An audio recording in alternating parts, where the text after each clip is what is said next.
Jane. And we're SpielMill. And this is our top 100 of board games, card games, board games, whatever, of all time. Yes. The last time we did this list was in 2022. Yep. So 3 years ago, and a lot has changed. Yep. And so you won't find those videos. We put them down for different reasons, but we will talk about where things placed last time relative to this time. And when we're done, our plan is to post our 101 to 200 as shorts, so Yes. you can see those as well. Yes, because a lot of good games in that second Yeah, 100. basically, my top 500 is awesome. Yeah, it is. It is. So compared to last time, I had 50 games completely drop out of the top 100. Oh, yeah. Yeah, I don't know if you counted how many dropped out. Yeah, I had 48. So it was a little hard to assess just because I had to manually look at them to figure it out. Mm-hmm. But this is a couple factors. It's not just new games coming in, although that's a huge factor. We play a lot of games. We do. It's all I really do. Mm-hmm. I'm disabled. I can't do much, but I can play board games. So I play board games, and I play a lot of them. And so we've played a lot of new games since 2022. Yeah. Another factor is BGA. We were not playing. You were playing some, but I wasn't playing. We weren't playing together. Not we much didn't at have a all, group yeah. that we were playing with on BGA, and so that has impacted the list as well. Yep. There's games that I'm playing. There's a few games I'm playing only on BGA, for example. Yeah. And then another third factor for me personally is my health. Because I am disabled, one of the things that's really suffered is my memory. And this is going to lead to a recency bias because I actually struggle a bit with my memory. And so some of the games, I have games that were in like my top 10 that like dropped out. And the reason is because I just don't remember them that well because we haven't played them since 2022. Yeah. And so therefore, I was just like, I don't know what to do with this. Yeah. And then just on that note, like how we created our list, we both did Pub Meeple. Yep. And as I was going through, I kind of looked at the game and thought, which game would I rather play right now? If you offered me the choice to play both games, which game do I want to play? Not which game do I believe is my favorite? Which game, do I know better? But if I could put one of those on the table and just play it, which one would it be? So, I kind of stuck to what Pub Meeple told me. My number one, my top 10, real surprise to me. It is not, if you had asked me 3 days ago what would my top 10 games were, that would not have been the list. But that was in the spur of the moment. What do I want to play? So I stuck with it. There's a bit of randomness to the Pub Meeple process that plays in. And so I kind of let it go because I didn't disagree with the rankings. It just was not what I expected. Yeah. Entirely. So it's really interesting. Yeah. I mean, so take it with a grain of salt. There are games that might be number 20 that like really, if somehow you could come up with a really solid way to evaluate and rank games, might be higher. But when I was doing the ranking, I was like, I think I'd rather play this one. So yeah. And the one last thing I'll say is that my cognitive limitations from my illness have led me to appreciate simpler, shorter, smaller games a little bit more. And so some of those, I had games jump like 300 spots on my total rankings and bet into my top 100 because of my growing appreciation for some of those simpler, straighter up games. Yeah, my highest jump into the 100 was a 283 spot jump. I think mine was 325. Yeah. So I was like, just because I had ranked all the way down last time. I didn't do that this time. I just went to 200. So, I mean, Pub Meeple did it, but I was very kind of lackadaisical when I was in the lower sections of my rankings. So I don't trust it past a certain point. Yeah.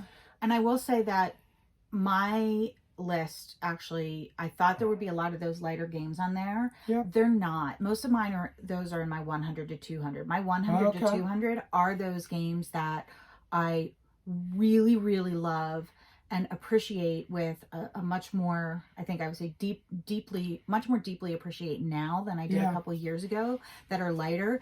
They still didn't quite crack my top 100. That's fair. I think that's probably enough preamble. Yeah, I think it is. We can go ahead. And there's no honorable mentions because we're going to do our 101 to 200 later. And there's no need for honorable mentions. Yep. This is our top 100. This is our top 100. Let's do it. Number 100. All right.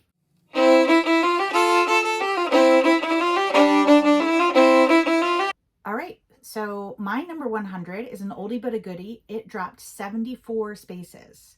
And I'm surprised it stayed on the list. I think it's a measure of my emotional attachment to this game, and that is Eldritch Horror. Oh, right. Wow. Wow. I know. Dropped so much. I know. We have, but we haven't played this. We haven't played it yet. Probably in about 4 years. Yeah. And I love this game so much. It's the first game I bought for myself. Yeah. It's the first game I soloed. Every game in our top 100 we love. Yeah, yeah. We love them all. Yeah, but we don't play it. And so, I think largely emotional attachment kept this in the top 100. Yeah, that's good. Wow. All right. Surprise. My number 100 is one of those small games that climbed in. This is up 78 spots from 2022.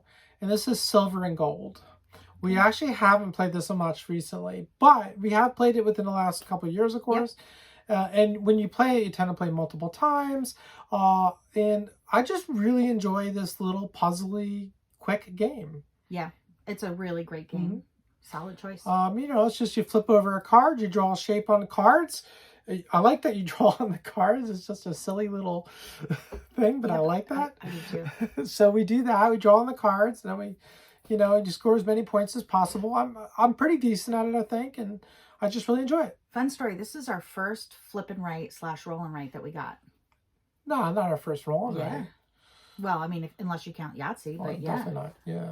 No, it was because we loved it so much. I thought, I'm going to go out and buy another one of these. And then I think I got Railroad Ink. Okay. Yeah. All right. So anyway, that's my number 100, Silver and Gold.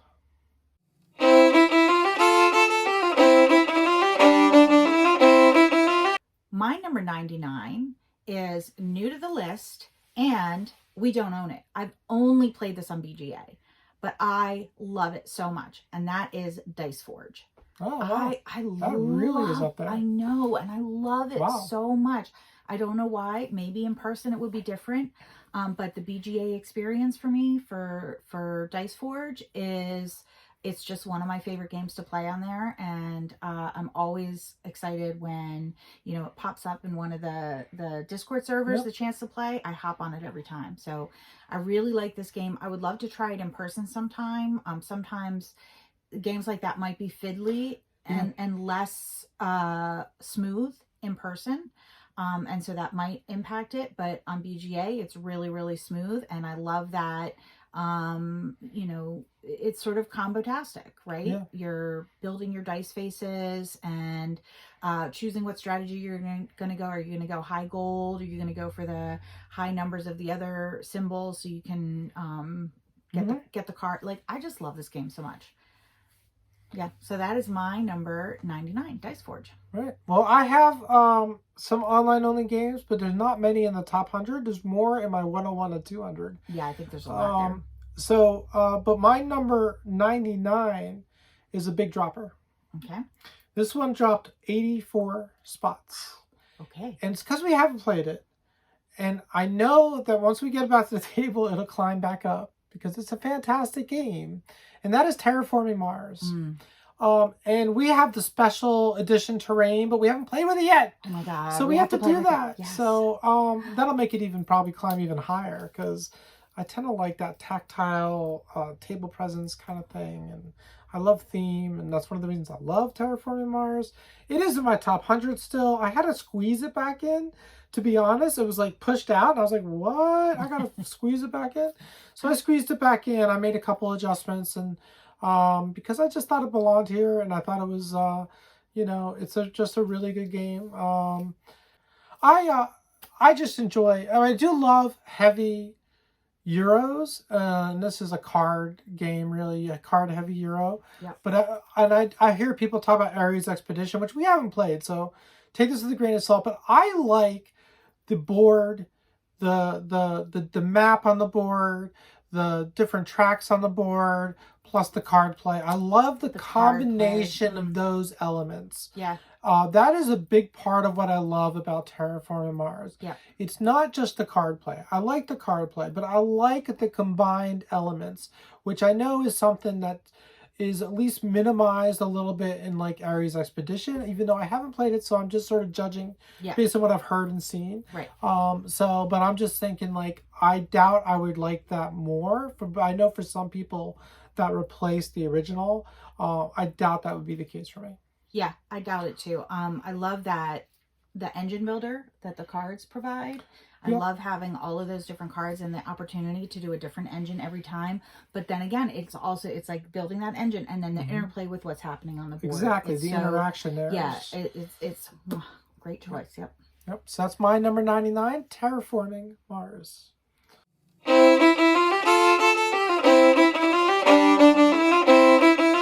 My number 98 climbed a lot. It's up 153 spots, so it wasn't in my top 100 last time. And this is one that we are playing on BGA. So it might be that, again, that sort of reintroduction or refamiliarization with the game that happens when you play it a lot on BGA. And that is Alhambra. I really love the tile laying. I love tile laying and pattern building. That's a mechanism that really kind of speaks to me. I love the fact that the cards, you are using them as currency. And if you can get the exact same, or if you can pay it with exact change, basically, that you get to buy another one. So you're trying to kind of manipulate your cards and what you can use them for. I just really enjoy this game, and it's visually appealing. And I think also one of the things about playing it on BGA is when we play with 2 players, there's a dummy player, Dirk. And we call him Dirk the Jerk because he does not act rationally. And so he'll take things that if you were playing with another person, they probably wouldn't take it, right? Because it's not rational. But he just randomly takes He's just a tiles. jerk. He's just a jerk. He's just messing with your game. He is. He's a real jerk. So we don't like Dirk the Jerk. But when you play online... He's kind of necessary for 2-player. He is necessary. But it's better I prefer playing with actual people. And so when you play in BGA, we get a chance to actually play at higher player counts, which I really appreciate and I think has elevated the game for me. And if you're interested in Alhambra, we have the Mega Box, which has like 20-something different expansions. We're going to play through all of them in January, and we're going to do a video about it. One of our watchers asked for it. So keep an eye out for that. The top 100 will take a while to come out, and so that'll be kind of simultaneous at some point. Yes. January, February. Yeah, as quickly as we can, basically. All right, so that was my number 98, Alhambra. All right, good choice. My number 98, and this is interesting because it's another aspect of my being sick is that I'm disabled, but I do have a lot of downtime. I can't do a lot, but I have a lot of downtime. So solo games have risen in importance to me. And this is a solo game called Coffee Roaster. I really like this solo game. I'm pretty sure you're traveling next week and I'm going to play it. So either that or something else, but I'm very excited to play it. So I'm thinking about it. And I just like this game a lot. It's really simple, and you tend to play like 3 games at once. But it's a bag builder, and then you're brewing different batches of coffee and trying to meet different criteria and get as many points as you can. It's really fun, and I really enjoy it. It plays about 15 minutes per game. So you usually play 3 at once, and it takes like 45 minutes. But yeah, I've only played this once. I don't play a lot of solo games because I don't have a lot of downtime. Unfortunately, this is a really nice game. Yep. So this gets me to the table when she's unable to get to the table because she's working, because she can work, and which would be nice if I could, but I can't for various complicated reasons. So yes. All right, that's my number 98 Coffee Roaster. And I should say, Coffee Roaster is new to the list because I played it for the first time after 2022. So 98 Coffee Roaster.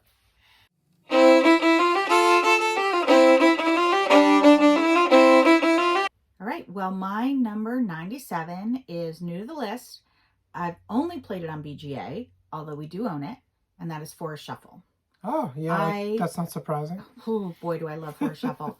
The one thing I will say about it that I think keeps it, has it lower, and maybe it'll change if we play it some in person, is that there's a high cognitive load for Forest Shuffle, because you got to read all the cards, think about what they do, think about them in relation to the ones that are in the offering. Basically, you've got an offering of cards, and you're building a tableau with cards from your hand. You've got to pay to place them by discarding cards, and then the scoring is based on what else you have in your tableau.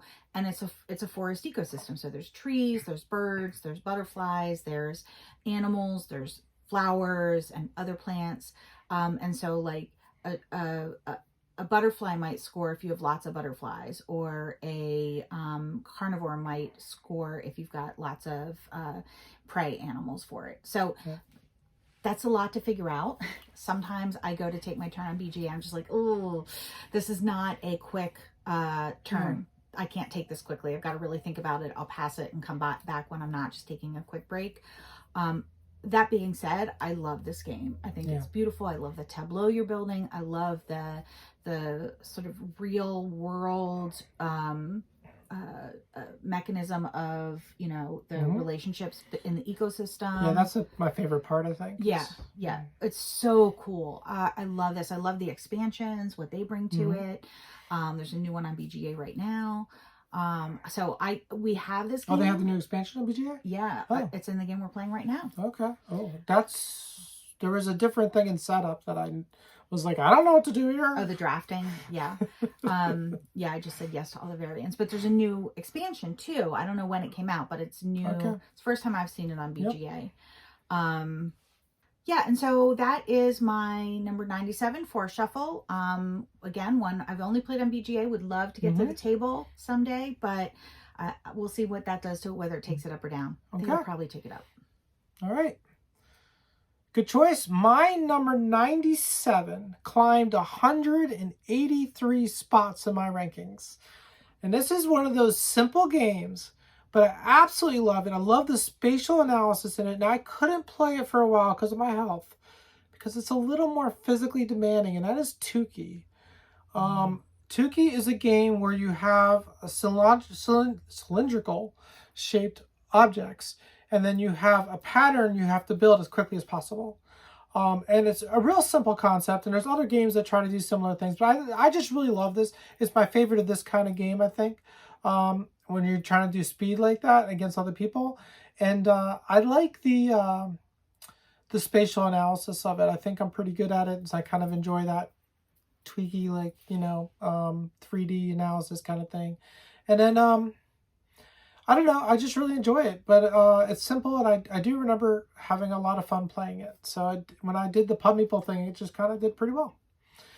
So yeah. Yeah. Up 183 spots. So it was like 280 something or 270 something last time, and 280 exactly last time. So yep, that is my 97. Is a light, quick, fun game called Tuki. Yeah, that's a family favorite. We really love that. We've played a lot of that with family and friends, with non-gamers.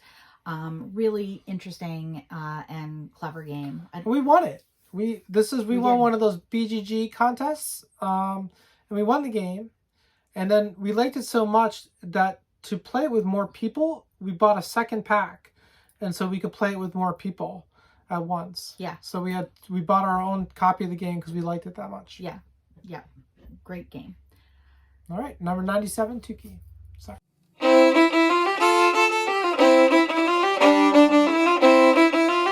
All right, my number 96 went up 14 spots, so it was not on my top 100 the last time, and we have not played it, so I don't know why it went up. I just have really good memories of this game, and when I was thinking about comparing games, would I rather play that or this game? This one kept rising to the top, and that's Dead Throne.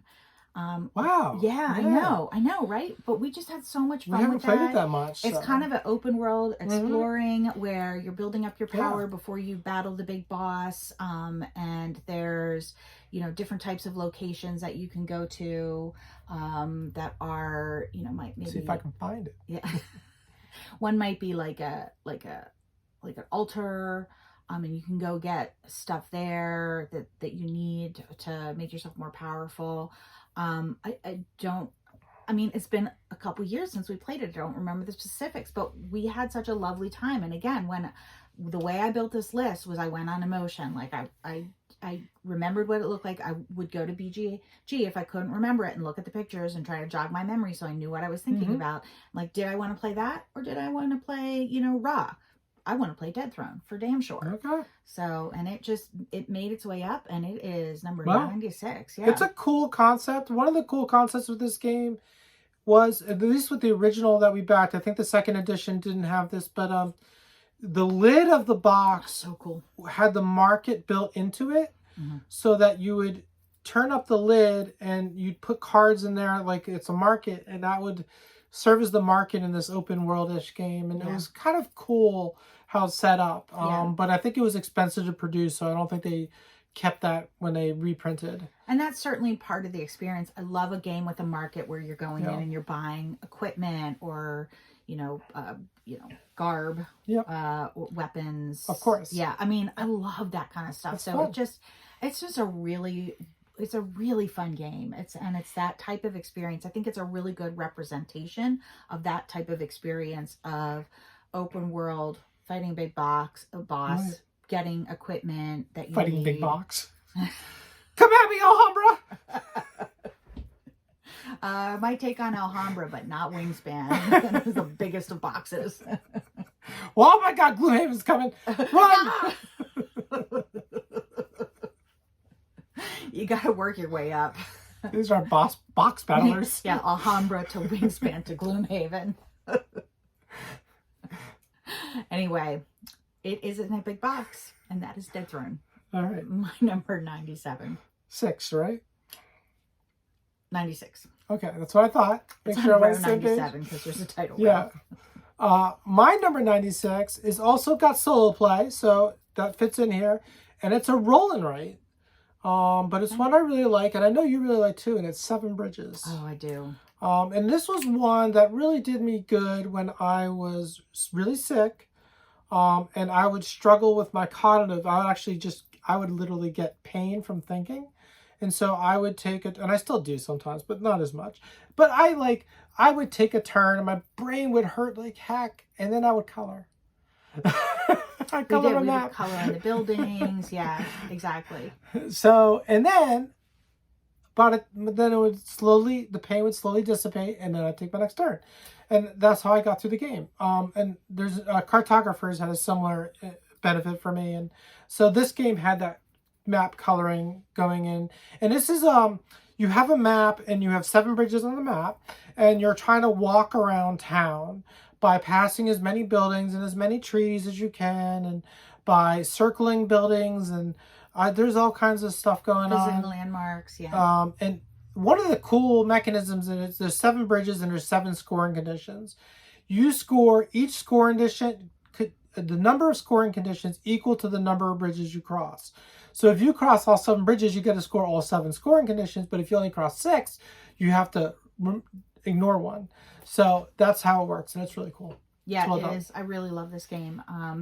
This is, I don't know if it made it in my top 100 or not, but it's one that I definitely would play anytime, would pull out and play. Really enjoy it. And the designer does monthly challenges on BGG. At least he was. I haven't done them in a while, so I have to go back and check to see if he's still doing them. But he has a new game coming out, but it's really delayed, and I don't know what's happening with it right now. But I'm hoping that comes out, because I thought this first design was really good. It really was. It was an excellent first design. So, all right, that's my number 96, 7 Bridges.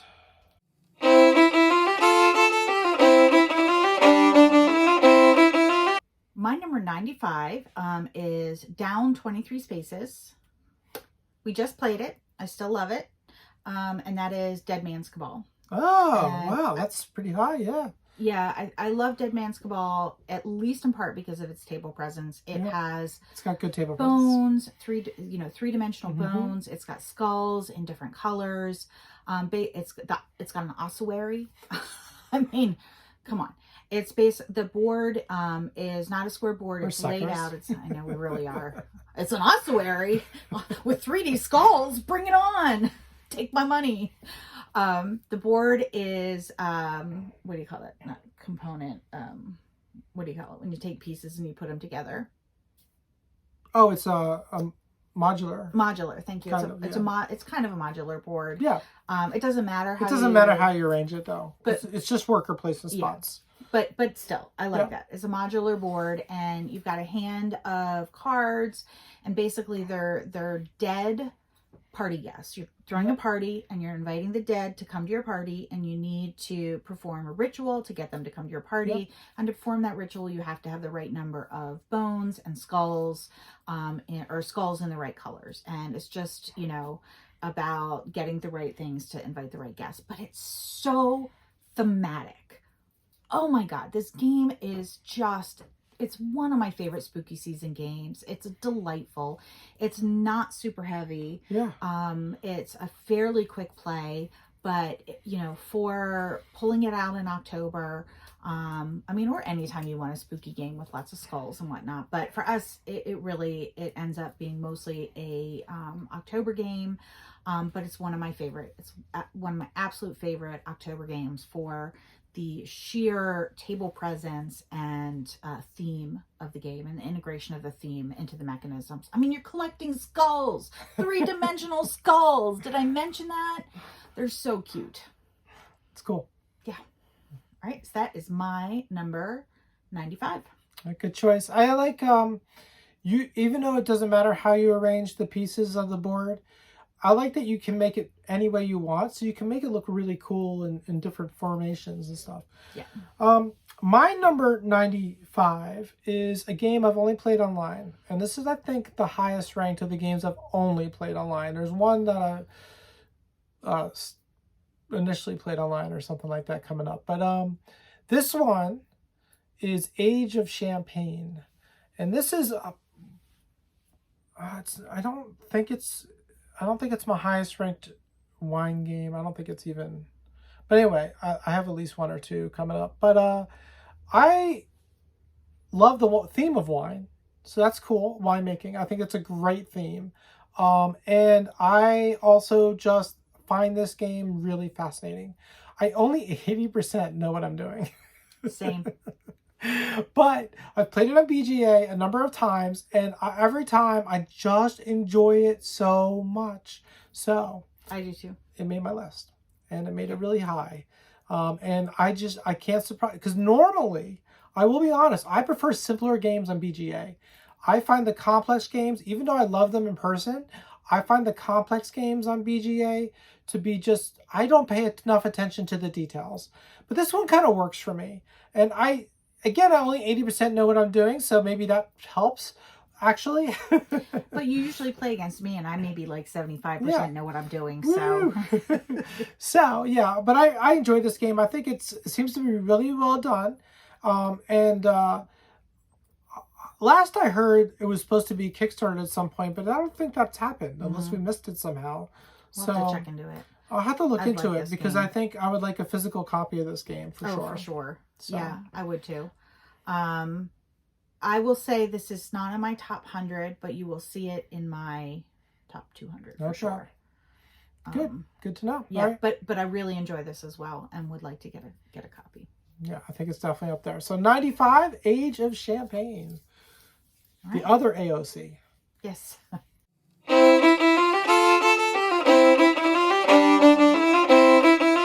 All right, my number 94 is up 213 spots. Woo! Woo! Smoking! That's a big one. And I think, so we had played it before we did our last list. We'd played it in person, and we had played it wrong once. And I got humiliated in the game that we played wrong. And then we did not replay it until after we did our list. Then we replayed it. And then I've been playing it on BGA as well. And we've actually played it, I think, here recently. Maybe it was at the old house. I don't know. But that is Teotihuacan. Okay. Yeah, I love this game. It is a fantastic game. It's one of the famous tea games where basically your dice are your workers. And as you move them around the board, they increase. Their pip number goes up every time you move them. And then when they get to 6, they die. they die. They retire. They ascend into heaven. And then you get a new dice, which is now back to 1. I think that's a really clever mechanism. You get good stuff when they ascend, so you want them to go up. The stronger they are, the more powerful they are, so you can do more with them.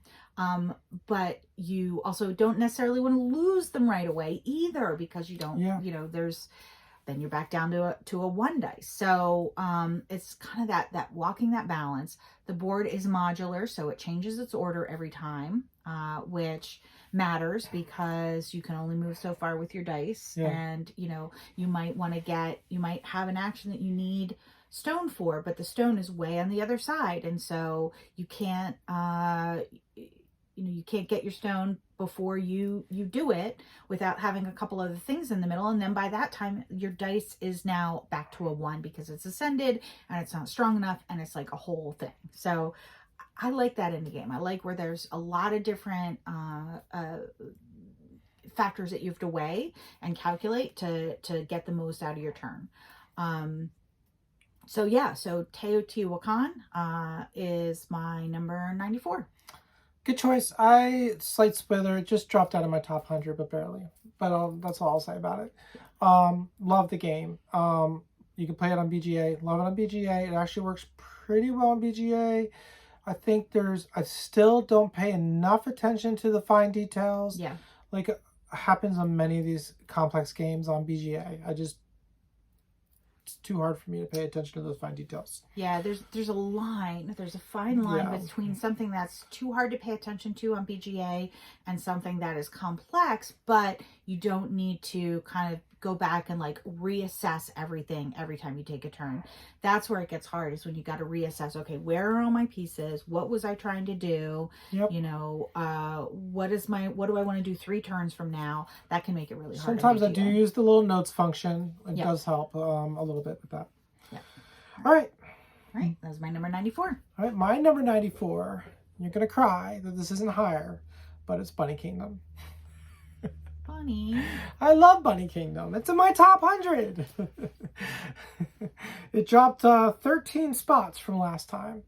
I really enjoy Bunny Kingdom. I do enjoy it. I think it's a little better at 3 than 2, or 4 players fine too, but it gets a little blocky. Hard to get contiguous territories. I enjoy it a lot. I like setting up little armies of bunnies and anarchist bunnies. It's got pretty cool table presence for. It's got amazing table presence for what it is, and I enjoy it a lot. Yeah. So I don't know what else to say about Bunny Kingdom except it's card drafting, which I do love a lot, and it's a real simple, straightforward card drafting. The exception is the 2-player, and the 2-player kind of works, but I think the flaw is that it's so frequent that somebody forgets to discard a card every game or draw from the second pile or something. That happens every time.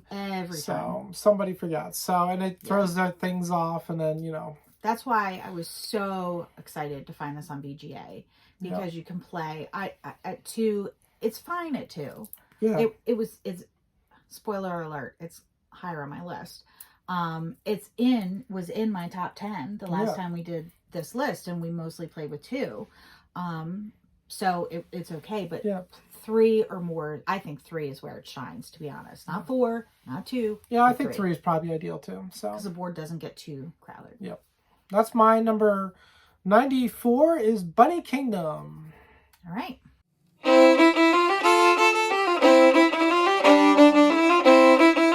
My number 93 is up 55. So it was on my list before. It's a climber.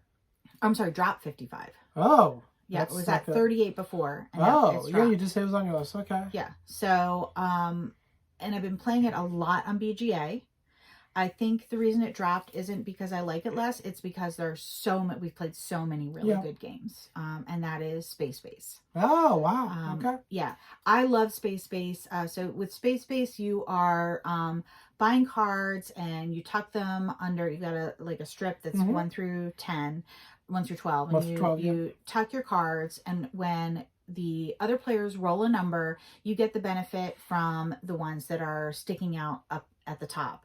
When you roll, you get the benefit that's on the card that's on the board. So you're getting stuff no matter who's playing. That's one of the things I love about this game. Yeah, that's a fun element. Is that no matter whose turn you're getting stuff, right? So there's no 100% downtime. It's very simple, and I think that's one of the reasons why it dropped on my list, is that it is it feels to me like it reminds me of like an Uwe abstract game, that it's the development of an idea that will then be used in something more complicated. Right. And yeah, so exactly. It's John DeClaire, who we love. And I feel like this is sort of like Mystic Vale, the development of an idea that would then be put later into a chunkier game. And I love it. I love the mechanism. But to me, I want even more of a game around it. And so it's that that keeps it lower at in the 90s for me, instead of having it higher. So I think if you take that mechanism of cards with both a middle action and then a bottom action that you tuck, and you put that into a bigger game, I would be like over the moon about it. As it is, I love it. It's in my top 100. These are really great games, but that's what keeps it at 93, and that's why it dropped for me. Gotcha. All right. So that was my number 93, Space Base. All right. My number 93, I'm a little disappointed this dropped, because I really love this game, and it's got personal attachment for me that I really, really value. But it did drop 35 spots when I did the Pun Meeple thing, and that's Bastille. Yeah. Bastille's our wedding on our wedding anniversary, Bastille Day. So it's got personal sentiments for us. And it's a fantastic game that's way underrated. It's so good. And it's not even designed for 2 players, and we love it at 2. Yeah. It says 3 and up. But look, someone came up with a real simple chain tweak on BGG, and it works perfectly. Really enjoy it at 2. Love this game. Love this game. We play it every wedding anniversary for fun. So this game has glorious personal enjoyment for us, and I just really enjoy it. And I think it's such a fantastic Then why are you game. hating on it? It's in my top 100. It's my 93 game of all time. God, and Bunny Kingdom 2? I know. I'm just tearing down everything that you like. So no, Bastille's fantastic. So I think I'm surprised this doesn't have more likers out there, fans out there. But maybe I don't know that it ever sold that many copies. I think that's the key. So that must be a huge factor. And I guess we'll just enjoy it ourselves, and that's fine. Yeah. I think it just flew under the radar.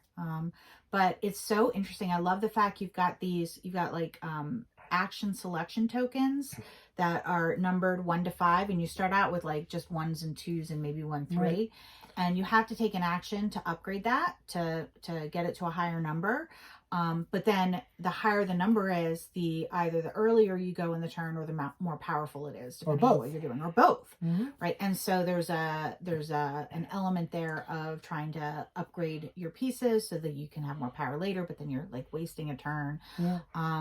And then you're also thinking about, okay, well, I really need to take that action, but I don't really want to waste my 5, but I need to go first, but I think she's not going to do it. So do I put down a 2, or again, I love that decision space. Definitely a head game going on. It's really fun. I love those choices. It's got really good choices. Yeah.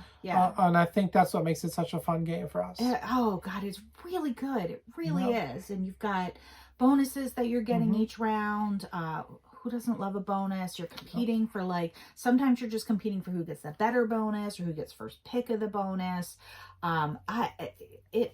This game is so, like you said, so underrated. You might see it more later, but I don't know. I think it just didn't have a splash. I don't know whether it was kickstarted or not and why it didn't get a lot of play. It was Queen Games. I don't think they kickstarted it. I don't know. I don't know why it just flew under the radar, but it's an excellent game. Yep. Definitely approve if you see it. Chance at it, secondhand market or something. Because I don't think it's available from the publisher anymore. But I'm not sure. I haven't checked. So, but that is my number 93 is Bastille.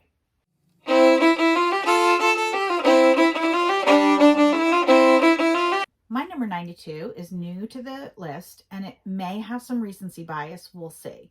But I'm keeping it on there. It's Christmas Movie Magic. Yes.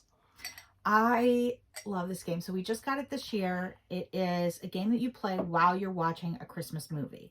And so you have a hand of cards and you're waiting for something that's on that card to appear in the movie. It could be Santa Claus. It could be a kiss. It could be something else.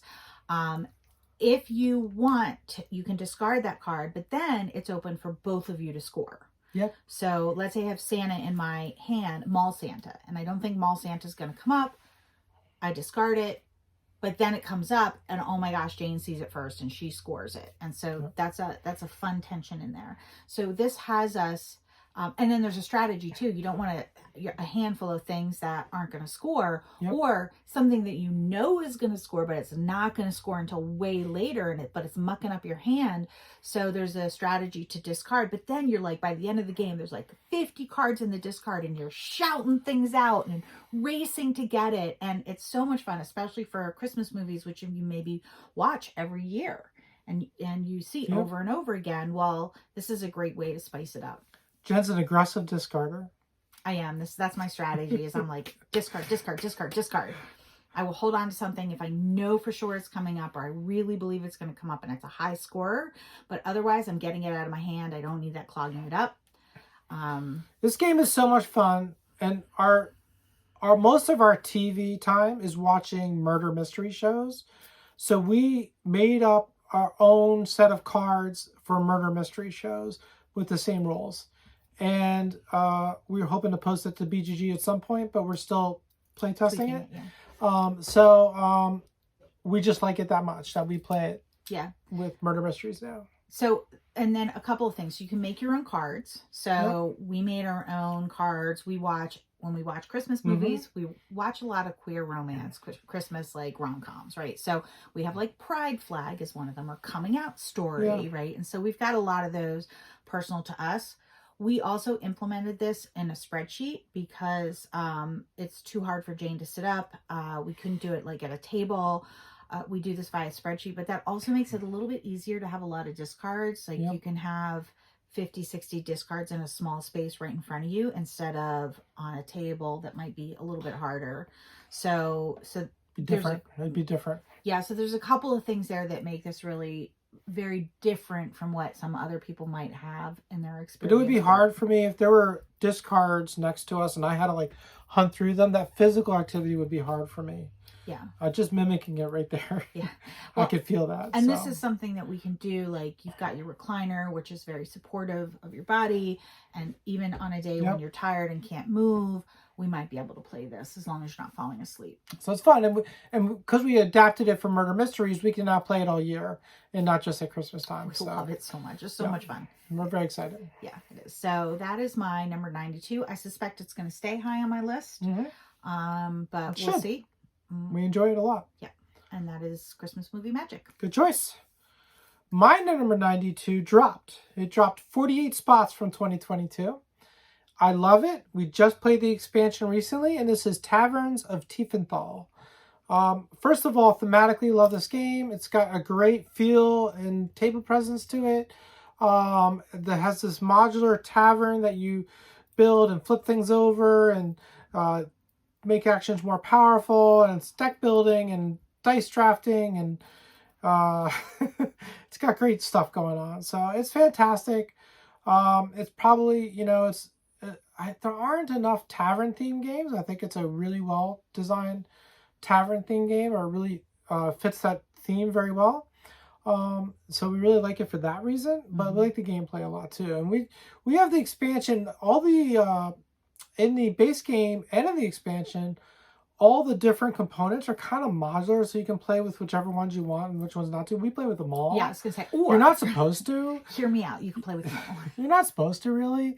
Some are really kind of competing, but whatever. We play with them all. So.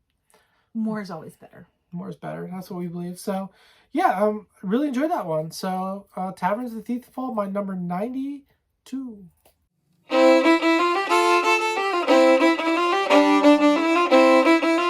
All right, my number 91 has gone up 5 spots.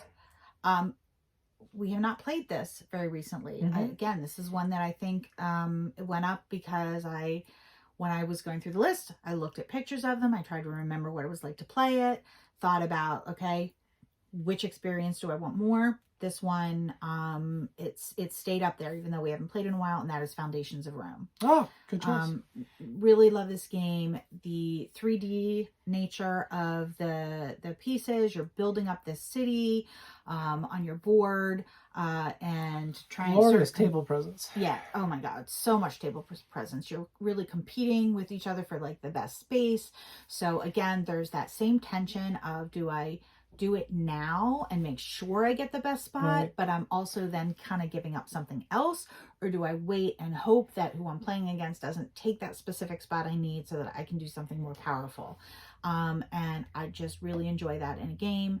And the table presence is amazing. It's also super easy to clean up and to set up because it's got these trays. You just take it out, all your buildings, they're easy to put away. That is a mark in its favor. Yeah, this is a wonderful game. The only negative I have is it's a big box, takes up a lot of room in the shelf. That's it. Yeah. So. Yeah. It's light. It's lighter. It's not super heavy. It's not super heavy, but it is a big box. So. Yeah, it is a big box. Because it's minis, miniature buildings. Yeah. I think this would be a fun one to introduce to somebody who was feeling adventuresome but wasn't much of a gamer because it's not super heavy. You could probably introduce this to somebody who is only a light gamer, and the table presence is so exciting that we might want to try this with Joanna and Richard. Oh yeah, okay. The table presence is so spectacular that it would just be such an experience for somebody that isn't a regular gamer to kind of see what that can feel like. Yeah. Yeah, I agree with that. All right. Well, that was my number 91. Good choice. My number 91 dropped 56 spots. Okay. No reason. We haven't played it in a bit, but I love this game. I know I love this game, and it's beautiful as well, and that is Tang Garden. We will get to this table, I'm sure, soon because we just got the big box and whatever with it, and so we should get back to this year, hopefully, and love it. Just love it. Beautiful game. Wonderful game. Lovely game. But it's got it's very pretty. You also painted the minis, the minis, and it's got these nice pagodas that go out there that are 3-dimensional, and as well as these 3rd-dimensional landscapes. So the board's not just horizontal, but there's a vertical element, and then you depending on what's on that landscape and what your minis look, direction your minis looking, you get points based on what you see. Which is super interesting because sometimes 3-dimensional pieces are just decorative. They're just aesthetic, but this actually has gameplay in it, functional, which is really neat. It's like, am I looking at, a deer? How many deer can this character see? When I place down a character, I want it to be facing one that has a lot of deer on it, or maybe I want it to face nowhere, and I hope that I get to put a piece there that has some deer on it. That's the one I remember. It's so pretty too. We do have a time lapse somewhere on our channel of us playing a game, and you can see just how pretty and how the board develops, because it starts out as nothing, just black and white, nothing. And then you just add these pieces, and each piece is pretty, and it just ends up gorgeous, and it's really lovely. In my estimation, this game has the best table presence of any game. It's up there for sure. It is so beautiful. I mean, I love the Asian art aesthetic, so that certainly adds to it. So I definitely recommend it. It's also very simple gameplay that you could teach to a fairly new player. Maybe not quite a new player, but someone who's played a few games. So but I really enjoy it. So that's my number 91, Tang Garden. All right, so this will take us a while to get all these videos out, so bear with us, but we're going to work on it, and then we'll do our 101 to 200. I don't know. Let us know in the comments what games you like from the list, what you disagree with. If you've done your top 100, yeah. love to hear what's in your Mm-hmm. 91 to 100. Yeah. And we'll be back with our 81 to 90 next time. So. All right. Thanks, everyone. Remember, every day that you game is a holiday. All right, bye, everyone.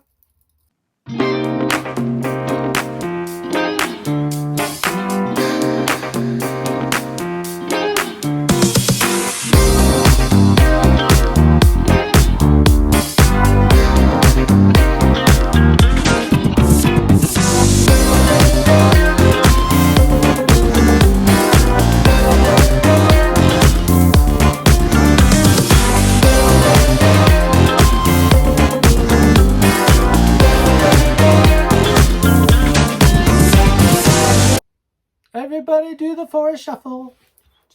Do the forest shuffle. Yeah. I shouldn't dance. Don't dance. It's not for me.